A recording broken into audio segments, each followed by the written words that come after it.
Hi guys, welcome to How to Maximize. In this video, I will show you how to use Zapier with Instagram. First of all, open the web browser. Then open Zapier in it. Click to create Zap for new Zap. Then click on one step called Trigger. Select the trigger as Instagram.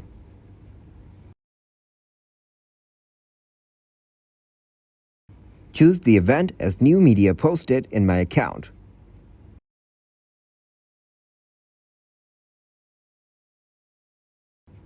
Click to continue.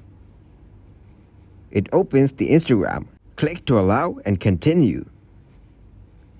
Now test your trigger. Click to continue.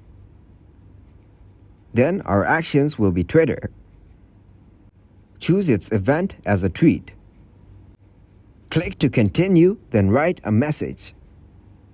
See the details. Let's put the Instagram URL here.